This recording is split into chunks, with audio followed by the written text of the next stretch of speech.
Hello and welcome to Gledholt Male Voice Choir's latest initiative, Learning About Music Theory.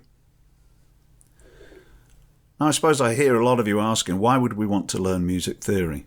Well, we hear many great modern musicians telling us that they can play by ear. And it's true, some great pop and rock musicians don't have the first clue about music theory. But I can assure you that they may not be able to write down or analyse what they're performing, but there's no doubt that they are conforming to music's rules and conventions. Music is a language. It's evolved over centuries and cultures, and as such has taken on rules and conventions in order to be passed on from composer to performer. And after all those centuries of development and no doubt trial and error, we now nip along to rehearsals on a Tuesday and have a piece of paper with words, symbols, shapes and whatever else thrust into our hands. From that complicated-looking score, we can perform music as the writer intended, using those symbols to interpret and sing some beautiful tunes and harmonies, enjoying our own efforts and delighting listeners, or at least we hope we're delighting listeners. It's all written down, giving us instructions on how to perform the piece. But, I hear you say, we can all learn by listening to our parts, either sung to us by Jim, or played to us by Jane, or we can listen to the learning and rehearsal tracks, and all those symbols don't need to mean much to us. All we need to do is to practice and practice over and over again, and we'll get it right in time for the concert. Now, while that's true to an extent, it means that we're reliant on our memories and on others to demonstrate our parts to us. We could draw a parallel with learning to drive. We can follow the instructor's commands, but just being able to propel a car from A to B doesn't make us good drivers. In the same way, we can be good singers, but that doesn't exactly make us good musicians. This series of lessons on music theory aims to enhance your musicianship. You're welcome to take from it as much or as little as you wish, but if you're inspired by it, then the lessons are structured to lead you towards Grade 1 Music Theory from the Associated Board of the Royal Schools of Music. If you decide it isn't for you, well then that's fine too. No one is going to be left behind. So these lessons are designed to teach you to interpret the rhythms and notes written down on your score in order to help you understand what's being asked of you in rehearsals and performance. In other words, we're going to teach you how to read music. We're starting right at the very beginning of what can be a daunting subject, so don't panic. It may seem impossibly complicated now, but we're going to break it down into easily digested bite-sized chunks.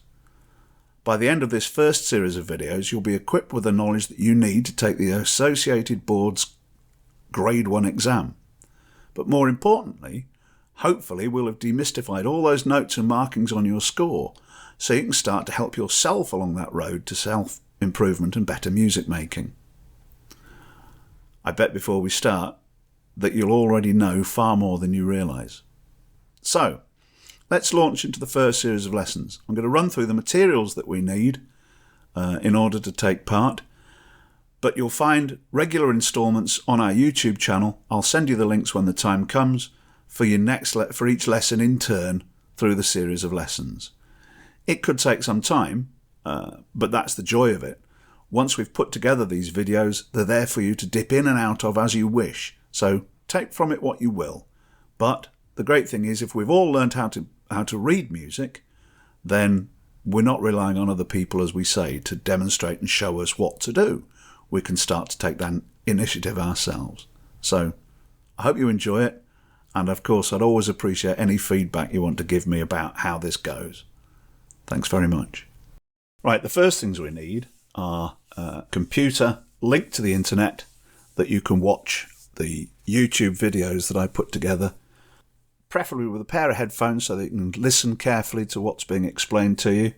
But the majority of the material that I'm going to use comes from the Associated Board's Guide to Music Theory. This is a book by Eric Taylor, and you'll see that we're using part 1. That goes through in various bite-sized chunks the material that we're going to learn. The second thing we're going to need is a copy of the ABRSM Grade 1 Theory Workbook, Grade 1 Discovering Music Theory. That's available on Amazon and from all good bookstores. You might even find used copies on eBay or whatever, but obviously I'd encourage you to buy your own, and if you like, have a look at the email that I've sent you, where I'll give you a few more details on where to get hold of that. As we go through this book, you'll see that it's got exercises which come at the end of each chapter or each chunk. So we've broken the videos down, as I say, into easily digested bite-sized chunks. We'll test at the end of each one to check your knowledge, to check that you're learning okay from the material that I'm giving you. And I'll go through how to scan your results from your workbook to me so that I can check on how well we've done. And it'll also give me an idea as to the progress that we're all making. So here we go. Here's the first video. Hello and welcome to our first lesson in the Gledholt Male Voice Choir Music Theory course. This is lesson 1, the basics of rhythm and note values. What we're going to learn in today's lesson is time values. We're going to learn about beat and we're going to learn about rhythm.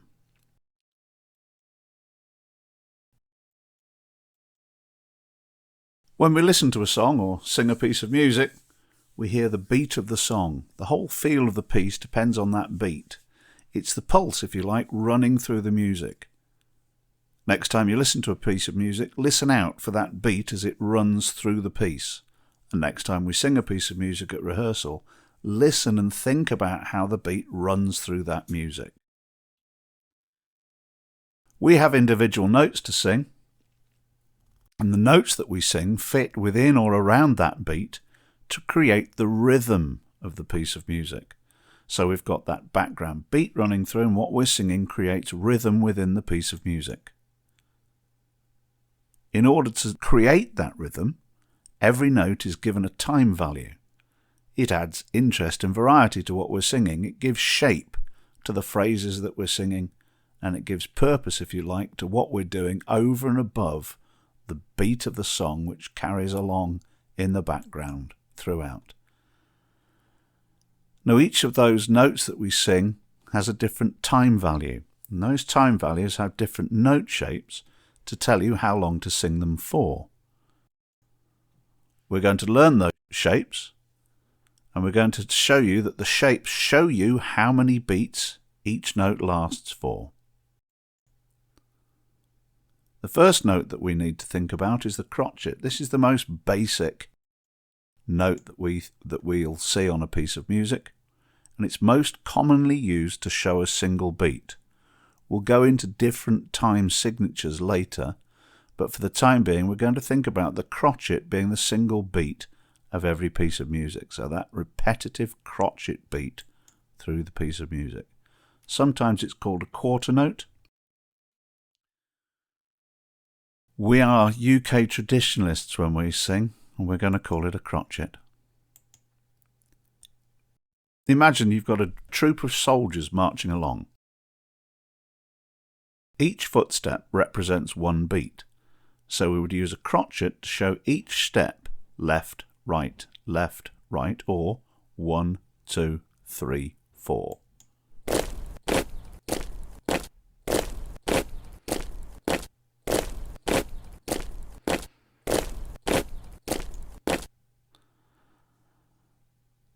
The next note value we need to look at is called the minim. You'll see here it's an empty circle with a stalk, as you'll see on that diagram. It's most commonly used to denote 2 crotchet beats. It lasts twice as long as a crotchet, so if you see that, you know that you're going to be singing for twice as long as you would be singing a crotchet. Sometimes it's called a half note, but we're going to call this a minim. Where does it fit in with the rhythm and the beat of a piece of music? Imagine our soldiers are marching along to a drum struck every time the soldier's left boot hits the ground. You'd have a rhythm that looks like this. The drum struck every left boot, the boots marching left, right, and it sounds like this.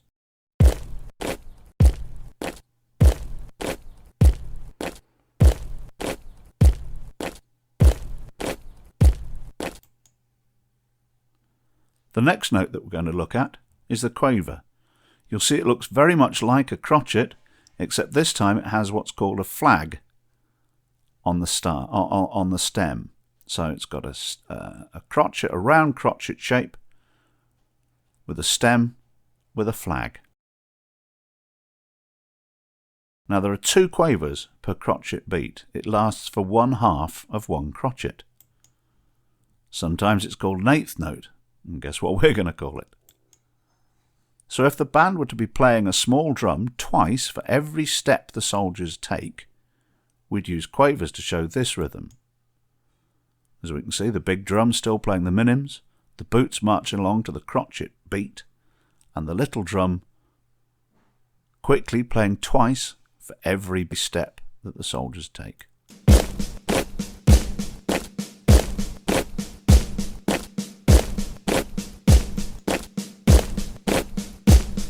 You'll see that that's much more interesting than just the constant beat of the soldiers' marching boots. There are longer and shorter notes that we need to think about. You'll often see longer notes and you'll often see shorter notes. This is a semi-breve. It lasts for 4 crotchets. You'll see it as an oval on your score. It's not filled in, and it doesn't have a stem or a stalk. It's called a semi-breve because it's half of a breve. Now a breve is a longer note than this. We won't see many breves in the pieces of music that we're singing, though you will come across it occasionally, but we'll go into that in more detail later. The semi-quaver only lasts for half of one quaver. As you'll see, that looks like a crotchet with a stem and 2 flags. So whenever you see these 2 flags, the 2 flags mean that you're singing half a quaver. There are 2 semiquavers to the quaver. Sometimes the semi-breve is called the whole note and the semiquaver is called a 16th note. I always find that confusing, and we're UK traditionalists, so we're going to stick with the traditional names. Now when we see semiquavers and quavers on a piece of music, we'll often see them written in groups.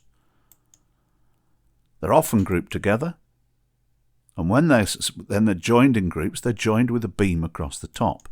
So 2 or more quavers will look like this. So you'll see the first pair of quavers joined with a beam, and the next group of 4 quavers again joined with a beam. Similarly, semiquavers look like this. 2 groups. Here we've got 2 semiquavers together, joined with a double beam, and a group of 4 semiquavers, again joined with a double beam. Occasionally, in fact quite regularly, we're going to see mixed groups. These look like this. So here we have 2 semiquavers and a quaver.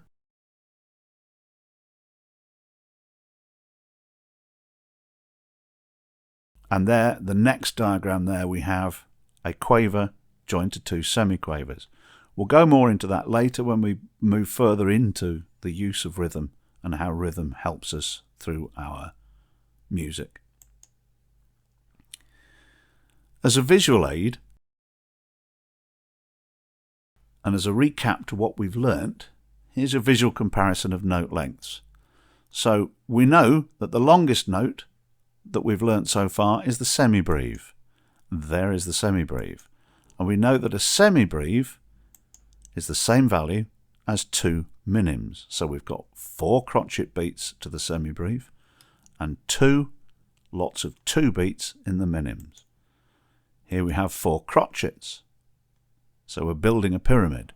We've got 4 crotchets, which is the same as 2 minims, which is the same as 1 semi-breve. Diagram starts to get crowded now. Here are 8 quavers. There are 2 quavers to the crotchet, and 2 crotchets to the minim, and 2 minims to the semi-breve. And here are our semiquavers. We now have 16 semiquavers, which are the same as 8 quavers, which are the same as 4 crotchets, which are the same as 2 minims, which are the same as 1 semi-breve. try and keep that as a visual reminder of the longer notes in the semibreve, the longest note that we've learnt so far in the semibreve, and the shortest notes in the semiquavers, and how they double each time you move along the scale. Now we've put together some exercises. They are in the study pack I've sent you, so print them out and have a go at filling them in. They are based on what we've learnt so far in today's lesson.